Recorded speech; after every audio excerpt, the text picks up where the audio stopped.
Alright, there's three types of nationalism. The first one is called unification. This is mergers of political divided but culturally similar lands. An example of this is the 19th century Germany and Italy. The second form of nationalism is called separation. The characteristic of this is culturally distinct groups resist being added to a state or ties to break away. An example of this is the Greeks in the Ottoman Empire, or the French-speaking Canadians going away from their natural environment, I guess. The third example, and the final one, is state building. A characteristic of this is culturally distinct groups form into a new state by accepting a singular culture. An example is this is the United States getting away from England and also Turkey. So for the three different empires, there was the Ottomans, the Russians, and then the Austrian empires. For the Ottomans, I believe personally that they were their nationalism was more of separation. I can prove this by the ruling of the Turks in the Ottoman Empire controlled Greeks, Slavs, Arabics, Bulgarians, and the Armenians. In 1854, under pressure from the British and French conflict, the Ottomans granted equal citizenship to all the people under their rule. That measure angered the Turks, who wanted no change in the situation, and caused tension in the empire. For example, in response to nationalism in Armenian, the Ottomans massacred and deported Armenians from 1894 to 1896, and again in 1915. Like Austrian-Hungary, the Ottoman Empire broke apart soon after World War I, which I'll explain more for the last one. Next, I move on to the Russian. Their nationalism, I personally say, is unification.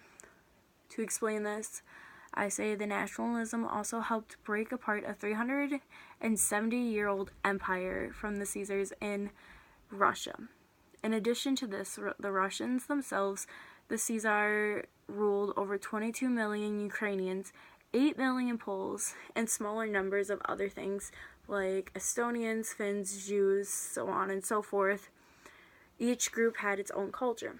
The ruling of the dynasty of Russia was determined to maintain iron control over the diversity. They instituted a policy called the Russification. That's what they used, forcing Russian culture on all ethnic groups of the empire. So the Finns, the Jews, as I stated before. This policy actually strengthened ethnic cultures of nationalism feeling and then helped disunify Russia. Then the weakness of the empire falling finally could not withstand the shock of World War I and the communist revelation. So they gave up power in 1917. The last one is the Austrian Empire. For this nationalism, I said that it was more as a state building, but then it turned more into separation after many battles and fights. And then for my proof, I said the Austrian Empire brought together Hungarians, Germans, Czechs, Slovaks, Croats, Poles, Serbs, Italians, and more. In 1866, Persia defeated Austria in the Austro-Persian War. With the victory, Persia gained control of the newly organized North German Confederacy, the Union of Persia, and 24 smaller German political units. So more like small, little, they weren't independent places in Germany, they were just more people who kind of went off their own way, so like different states within the country, kind of like America. Then, pressured by the Hungarians, Emperor Francis Joseph of Austria split his empire in half, declaring Austria and Hungary independent states. With himself as ruler of both, the empire was now called Austria-Hungary, or the Austro-Hungarian Empire. Nationalist dispute continuing to weaken the government for over 40 years. Finally, after World War I, Hungary broke into several separations of the nation.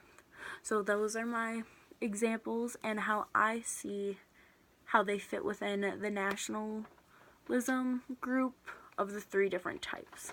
Thanks.